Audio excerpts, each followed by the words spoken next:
É uma pergunta muito importante porque as pessoas têm que se dar conta que esse protocolo não nasceu pronto, ou seja, ele foi sendo desenvolvido lenta e progressivamente a partir de 2002, né? Então, à medida que esse protocolo foi sendo aperfeiçoado, naturalmente a eficácia dele foi aumentando gradativamente. Justamente esse é o motivo do aperfeiçoamento de um protocolo de tratamento. O protocolo, as doses foram sendo cada vez maiores, as doses empregadas foram cada vez maiores, e houve um grande salto em termos de dose empregada diariamente a partir de 2012. Então, a partir de 2012, o protocolo ficou muito parecido com o que é aplicado atualmente. Nos primeiros 10 anos, de 2010 a 2012, nós passamos por uma fase em que nós estivemos desenvolvendo o protocolo muito lentamente, porque, claro, como todo médico tem, nós tínhamos uma cautela muito grande com o uso de vitamina D, em doses mais altas do que aquelas que eram tradicionalmente aconselhadas.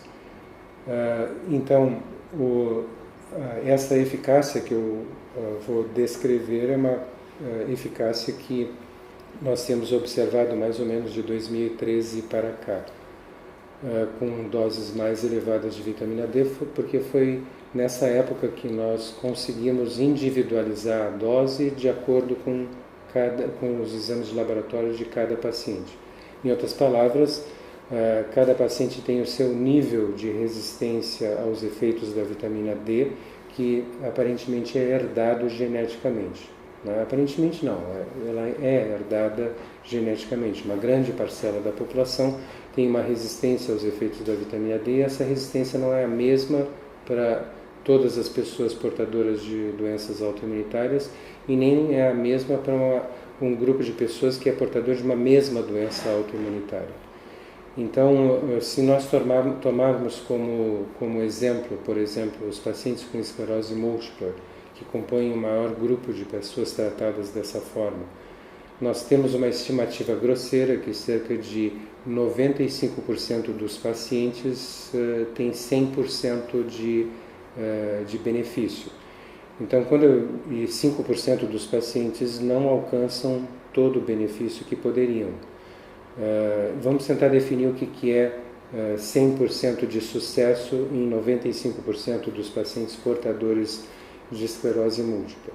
Então, se você recebe aqui um paciente que teve 1 ou 2 ou 3 surtos de esclerose múltipla nos últimos, vamos dizer assim, 2 anos, e nenhum desses surtos deixou uma sequela permanente, eles foram tratados a tempo com pulsoterapia de corticoides, né, administrados por via intravenosa em ambiente hospitalar. E eles recuperaram todas as sequelas que desenvolveram durante o surto. Então eles vêm aqui livres de sequelas e dispostos a iniciar o tratamento. Então essas pessoas não vão ter mais, a nossa expectativa é que elas não tenham mais nenhum surto e que não tenham mais lesões, novas lesões na ressonância nuclear magnética. Então, esse é um dos tipos de casos que nós chamamos de 100% de resposta. Outro tipo de caso que nós chamamos de 100% de resposta, vamos dizer que é um paciente que também teve 2, 3, 4, 5 surtos nos últimos 2 anos, e no último ano ocorreram surtos em que a pessoa não recuperou completamente as sequelas do surto com a pulsoterapia. Mas essas sequelas ocorreram no último ano, antes de ele começar com o tratamento ele ou ela começar com o tratamento de vitamina D em altas doses. Então essas pessoas vão recuperar essas sequelas, porque não são sequelas antigas, e vão ter uma vida tal como a primeira pessoa, o primeiro caso, em que não vai ter mais surtos, vai recuperar a sequela recente, com menos do que 1 ano de idade, e não vai ter mais novos surtos nem novas lesões na ressonância. Esse caso a gente também chama de 100% de sucesso. O terceiro caso, que nós também chamamos de 100% de sucesso, é uma pessoa que tem, vamos dizer, esclerose múltipla há 5, 6 anos, né? E vamos dizer que ele tem sequelas que têm mais do que 1 ano de idade, que não reverteram com a pulsoterapia, e tem sequelas que têm menos do que 1 ano de idade. Então ele tem sequelas antigas, definidas como mais do que 1 ano de idade, e sequelas novas, definidas como sendo sequelas que se instalaram com menos do que 1 ano antes de começar o tratamento. Então essas pessoas elas vão recuperar sequelas mais recentes, com menos do que 1 ano de evolução, e não vão ter novas sequelas, mas é possível que elas mantenham as sequelas antigas que têm mais do que 1 ano, que se instalaram há mais do que 1 ano. Então, esses 3 casos são chamados de 100% de resposta. Aí você também tem, por outro lado, cerca de 5% dos pacientes que permanecem tendo a atividade do tratamento, apesar de terem atingido as doses máximas que nós podemos administrar de vitamina D. Não seria de se esperar diferente, porque eu não acredito que um dia na história da medicina vai existir algum tipo de tratamento que tenha 100% de sucesso em 100% dos pacientes. Então, o que nós estamos fazendo desde 2013 até agora é tentar identificar em que esses 5% são diferentes dos outros 95%. E até agora nós identificamos 5 fatores que estão associados a um efeito incompleto do tratamento da vitamina D. Não é que eles não tenham benefício algum, que esses 5% não tenham benefício algum, mas eles ainda permanecem com a atividade da doença, apesar de essa atividade ter sido reduzida com o tratamento. Então, nesses 5% dos pacientes, nós identificamos como principal fator associado a um sucesso incompleto do tratamento o problema emocional, né? Então, são pessoas que sustentam um elevado nível de irritabilidade ou um elevado nível de depressão, menos frequentemente mantém um elevado nível de medo ou de verdadeiro pavor da doença, né? Então, nessas pessoas, esse tem sido o principal fator que está associado a um efeito apenas parcial do tratamento. Mas outros fatores que têm sido associados é o uso de banhos excessivamente quentes. Isso a gente vê predominantemente em mulheres que têm esse hábito desde a infância, mas ocasionalmente nós encontramos isso em homens também. Nós temos encontrado a persistência do hábito de tabagismo, né, do cigarro, e parece que o grau de insucesso também está dependendo do número de cigarros que essas pessoas fumam por dia. Nós temos encontrado como causa associada, ou fator associado, possivelmente causa, do insucesso ou do sucesso parcial do tratamento, nós temos encontrado o uso frequente de bebida alcoólica e, finalmente, um outro fator que tem sido encontrado são infecções, em geral urinárias, de repetição em pessoas que já vêm aqui no estágio avançado de doença da esclerose múltipla e com bexiga neurogênica, principalmente aquela do tipo de retenção.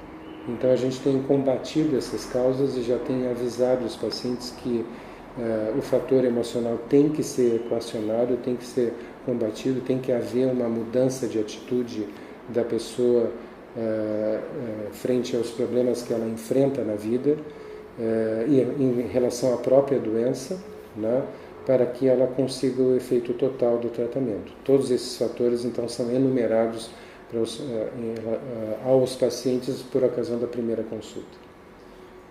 2 pontinhos que eu queria explorar daí. O senhor falou mais de esclerose múltipla. As outras doenças autoimunes também estão inclusas nessa estatística, assim, do sucesso tão grande como 95%?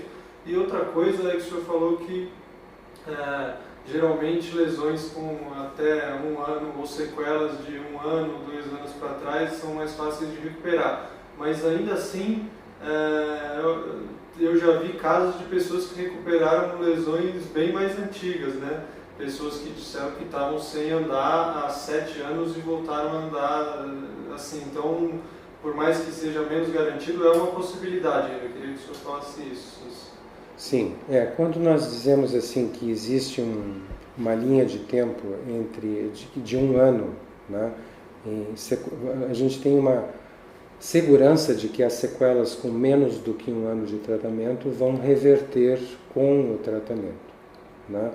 Desculpe, repetindo, nós temos uma segurança bastante grande de que as sequelas neurológicas que a pessoa portadora de esclerose múltipla desenvolveu e que são sequelas que se instalaram há menos do que 1 ano, contado a partir do início do tratamento para trás, né, é que essas sequelas devem desaparecer progressivamente.